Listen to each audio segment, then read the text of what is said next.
خبرنا على الهواء مباشرة. أول خبر معانا النهاردة وكنا اتكلمنا عنه، كنا بنتكلم عن الوضع الأمني في مصر، يمكن ده اللي تطرقنا فيه الحديث أنا ودينا. بنتمنى طبعا إن الاجتماع الوزاري اللي بيتم النهاردة واللي بيتعلق بأهم 4 مشاكل احنا بنواجههم دلوقتي يكون فاعل، خاصة إن الحكومة جديدة وواضح إنها عازمة على إنها تحل كتير جدا من المشكلات.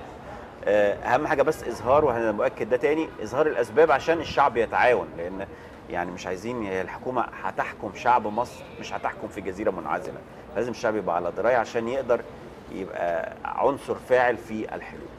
اول فقراتنا ولقاءاتنا على الهواء مباشره في فقره انا وكتابي بتدور حوالين قصص الخيال العلمي. يعني قصص الخيال العلمي ابتدت تلقى اهتمام كبير جدا، خاصة ان احنا في فترة زمنية سابقة كنا بنفتقد مثل هذه القصص ومثل هذه الروايات.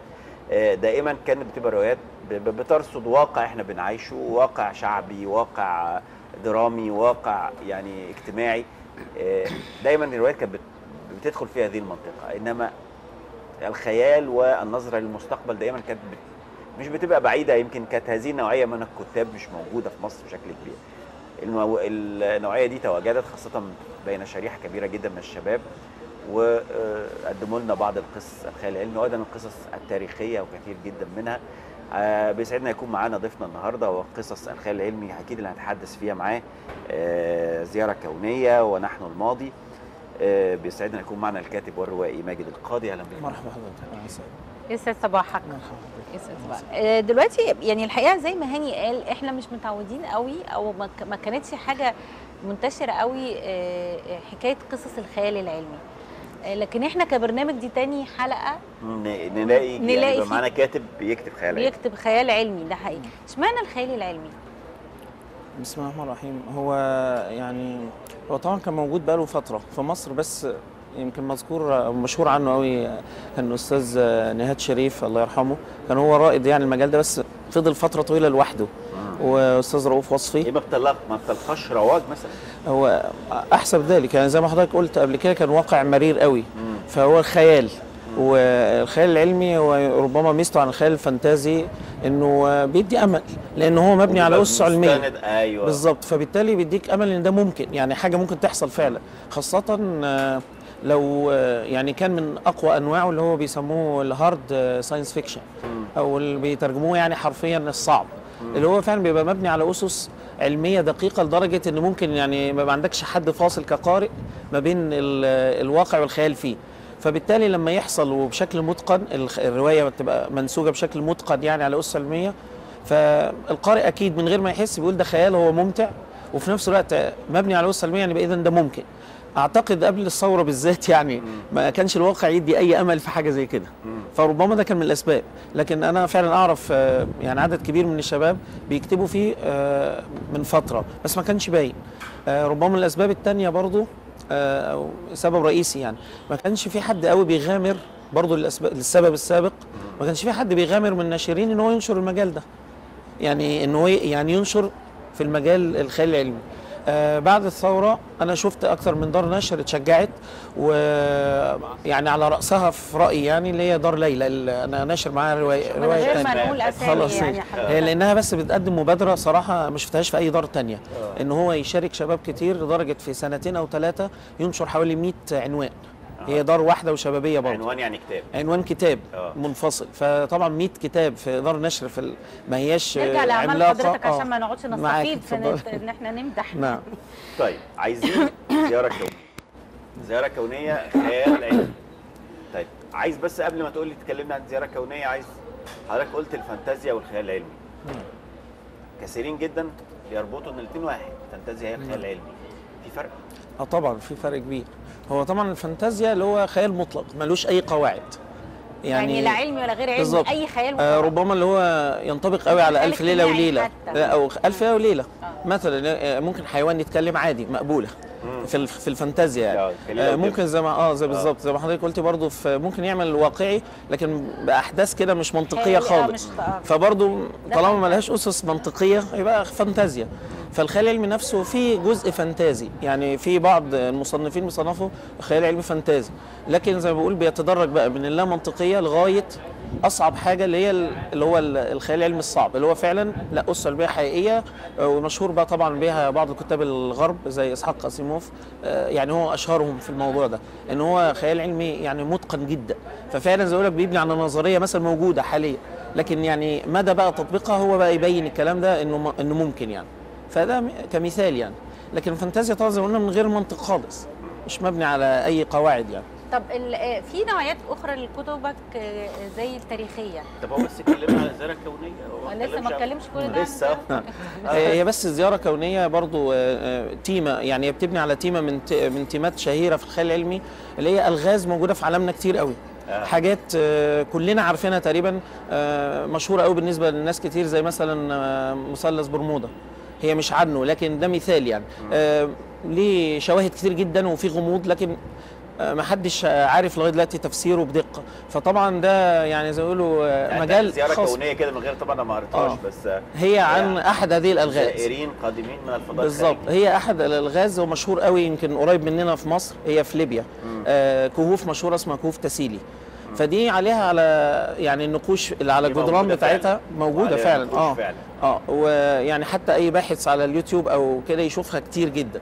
نقوش يعني تكاد يعني العقل اي واحد يشوفها يقول دي رواد فضاء، او فيها صور اطباق طايره، تفاصيل مركبه فضائيه. طبعا ده يعني اهل الخيال بيحبوا يفسروها كده، لكن هي فعلا تكاد تصل انه يعني مش لاقي لها تفسير غير كده، ورغم انها بقى لها 20,000 سنه. طبعا بالفحص الكيميائي هي 20,000 سنه تقريبا. فطبعا انا بس بتخيل اللي حصل في الوقت بقى القديم. أيوة بس يعني بعمل سيناريو حصل اللي في ليبيا بالظبط. يعني انت محتفظ بالموقع وبالمكان. ده موجوده ومشهوره، حتى استاذ انيس منصور الله يرحمه كان اتكلم عنها في كتاب الذين هبطوا من السماء. في جزء كبير من الكتاب ده، يمكن ده اول من عرفني بالموضوع ده اصلا، فبهرني جدا. يمكن زمان، يمكن 25 سنه لغايه ما انا كتبت افرق بنفسي عنها يعني. طب نحن الماضي دي بقى ازاي خياليه؟ انا حاسس انها تاريخيه، مش عارف ليه. هي برضه بتبني على تيمه لغز برضه، يمكن الموضوع ده بالنسبه لي ماسكني شويه يعني. هو لغز، عشان ما احرقهاش قوي، بس هو لغز يعني حصل من حوالي 100 سنه، مرتبط برضه بصوره او باخرى بسقوط جسم فضائي. فانا بعمل قصه في المستقبل، طبعا مصريه جدا يعني. طبعا الروايتين برضو بيتميزوا بالمصريه شويه، احداثها يعني مرتبطه بمصر. القارئ هيعيش الاحداث عادي خالص. اتمنى زي ما كثير من القراء قالوا لي يعني كانت مشوقه جدا الحمد لله، لكن في الاخر يكتشف ان دي حل لغز مشهور جدا على كوكب الارض، لكن يعني هو محلول في المستقبل. فكل الفكره ان انا ببني برضو على لغز انا بتخيل حله ايه. يعني العلماء حطوا له حلول كتير، كان من ضمنها حلول خياليه. انا خدت منهم حل وبرضو عملت له روابط بحيث يبقى منطقي جدا. يعني ده حسب ما انا بحاول اقدمه للقارئ عشان يبقى ممتع جدا برضو بقدر الامكان يعني. فدي عن نحن الماضي. طبعا الجمله دي هي مش هتتفسر الا في اخر صفحه، يعني مش هيفهمها، وهي مبنيه على كده. المفاجاه الحقيقيه للقارئ انها في اخر، عشان كده مش هقدر افسر العنوان يعني. طب نروح لحاجه للتاريخي. يعني هل التاريخي ممكن يكون روائي، ممكن يكون سياسي، ممكن يكون يعني في اسقاطات يعني؟ اكيد طبعا. وكتاب حضرتك اللي هو داعا للسيد هو تاريخي؟ نعم بالظبط. هل في اسقاطات سياسيه حضرتك مستعمل التاريخ كسياسه يعني؟ هو الحقيقه لا، كان ليه هدف تاني، لكن طبعا هو التاريخ من افضل الاساليب للاسقاطات السياسيه. هو والتي احسب يعني ان هي مش هتستخدم كتير في الفتره الجايه. يعني رغم انها استخدمت كثيرا سابقا، لكن في فتره حريه يعني مش هنحتاجها كتير، لان الاول كان ممكن يجيب احداث تاريخيه والتاريخ بيتكرر كتير. يعني ممكن عايز يتكلم عن حاكم ظالم، ما هو التاريخ مليان. يتكلم عن مقاومه الحاكم الظالم ازاي واسسها، ويوصل له رساله يعني الانفجار بيحصل ازاي، وكل ده عن طريق حدث تاريخي. طبعا ده مكرر كتير جدا. ففي السابق كان ممكن الناس تلجأ لكده الكتاب، لكن اعتقد ان ده مش هيلجأوا له كتير. يعني بعد كده ليه اتكلم عن يعني اقعد اوري او استخدم توريه من استبداد او ظلم. طالما انا ممكن دلوقتي اقول مباشره اللي انا عاوزه انت ظالم مثلا كمثال. طبعا التكرار بقى في التاريخ في حاجات تانية كتير يعني. لكن انا كان ليها هدف تاني صراحه. هي الروايه وداعا للسيد قد يوحي يعني عنوانها انها مرتبطه بحدث سياسي، لكن لا، هي بتتكلم عن قصه صحابي حصلت في، يعني انا قريتها في كتب التاريخ في اكثر من مصدر في 10 سطور. فكان دايما يعني عندي تساؤل وكنت نفسي الاقي اجابه فما لقيتهاش عند حد، فانا يعني حاولت اجاوب عنها. ان هي قصه صحابي اللي هو مشهور جدا، عبد الله بن حذافه السهمي، اللي هو راح كان اسير عند ملك الروم، فطلب منه، يعني هو عايز رجال محمد دول لهم يعني حاجه اسطوريه في المعارك، فقال لك هناخد ناس منهم يعني نستقطبهم وبعدين نستغلهم بقى ان يدربوا جيوشنا، يعني يديهم الشجاعه اللي عندهم دي. فطبعا يعني عرض عليه التنصر، عرض عليه اموال، فطبعا رفض ترك دينه. بل في المقابل بعد حوار يعني مشوق قوي في كتب التاريخ، قال له طب تبوس راسي واسيبك، يعني عايز يحس بانتصار باي طريقه اللي هو ملك الروم. فقال له لا، ابوس راسك ويعني ايه تخلي معي اسارى المسلمين جميعا. فوافق. فكان عندي تساؤل بصراحه، يعني ايه اللي يخليه يوافق؟ هو ملك، يعني كان ممكن يقتله في لحظه عادي. ايه التطور النفسي اللي يخلي ده بالانتصار ده قدام نفسه وده ينهزم، اللي هو الملك الروم، انه ينهزم لدرجه انه يوصل لانكسار نفسي ويقول له طب بوس راسي بس، مع انه يقدر عليه، يعني ماديا يقدر عليه. فانا كنت في الروايه حوالي 150 صفحه كنت ببين ده، يعني ده اللي كان يهمني ان ابين للقارئ الشاب بالذات. هو العفو عند المقدره يعني، المعنى ده المعنى الرئيسي؟ لا، هو ده ما كانش عندي، يعني انا ببين ببساطه ان المسلمين ما انتشروش بحد السيف. يعني الصحابي ده انتصر وهو اسير، وقدر ينتصر في يعني موقف ايماني تماما يعني. فكان بقى التحدي ان انا اخليه مشوق، فلغايه ما في الاخر يجد القارئ يعني شيء منطقي جدا، ازاي ملك الروم رغم انه قوي وانه عنده السلاح ويقدر يخلص عليهم كلهم، لكن يوافق ويقول له طب ارجوك بوس راسي بس وانا ماشي. فاتمنى يكون وصل ده يعني. استاذ ماجد، قبل ما ننهي لقائنا معاك بس عايز اسالك سؤال، دراستك للعلوم فادتك في الكتاب؟ في الخيال العلمي جدا، وفي التاريخ لان انا قارئ يعني قديم للتاريخ، ويمكن قدمت محاضرات كمان فيه.